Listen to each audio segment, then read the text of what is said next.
I was competing, doing more endurance stuff, and my body just was not healing with eating a more plant-based diet.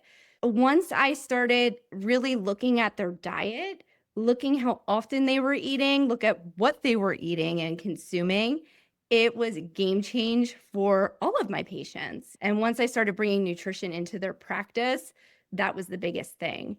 Going more into the functional side of it, So right. just being able to empower those patients or give them those things that like, this is still going to help. This is going to move that needle towards what our goal is for Mm, you. I love comprehensive providers yeah. taking into account everything and not just what the traditional protocol has been for the past 60, 80 years Yeah. in Brush dentistry. your teeth, floss, and use the Brush fork. and floss. Yeah. Yep. Yeah. Yep. If you can bring myofunctional therapy and nutrition together, you will stand out from so many other people because that's really where you need to start with. You need to start with their overall health. And myo is going to help with that. Just having this conversation is probably going to sound like something wildly different than the traditional hygiene role. Find out what you're passionate about. Find out what you really love about dentistry and focus on that. And it might be leaving a toxic workplace. It might be cutting your hours. It might be doing whatever it is. But at the end of the day, it's going to give you more gratification and it's going to help you become a better provider. And that is our goal as Mhm. hygienists, is to create and empower a patient that doesn't need us, that is not Mhm. reliant on us, but they have the tools necessary to make better choices or to find those resources. We're not going to get our patients better unless we deal with airway, gut, and the mouth. Yep. And So like I put a guide together for people because there is so much confusion. And a lot of people think, okay, if I just tell them they'll not eat sugar, that's nutritional counseling. But it's so much more than that. And we can offer so much more to our patients. it's interesting when people are saying, I don't eat a lot of sugar. And I'm like, okay, tell me what your general eating habits are. Like, walk me through what you eat for breakfast, lunch, and dinner. It's, oh, I eat muffins in the morning, and then I might have pizza at lunch, and then I have rice and broccoli and maybe some meat. And I'm like, okay, that's all sugar.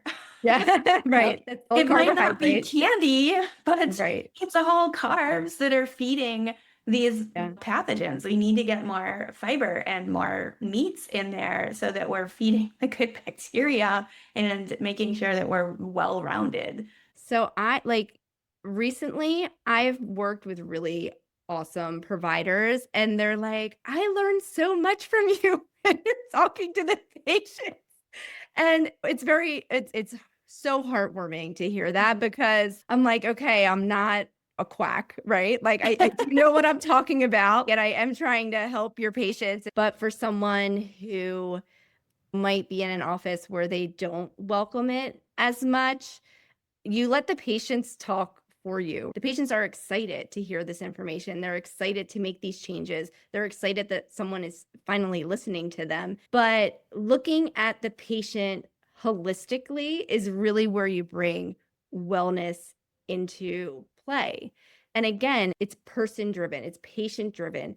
Patients want more of this. They want us to be able to help them any way we can. And once we're able to look at the patient holistically, that's when we're really going to start helping people. And that's really where you're going to start seeing the patients want to come to your practice too. Bringing all of this information to your patient from a whole wellness standpoint is making a hygienist more, showing them their worth, showing them how beneficial they are as a healthcare provider and not just a tooth cleaner.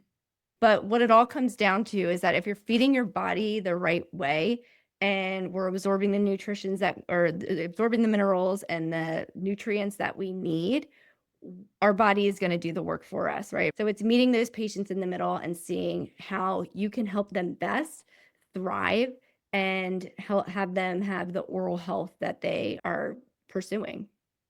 What I would tell hygienists that are looking into expanding their practice is that don't necessarily focus on becoming licensed or becoming certified or becoming this.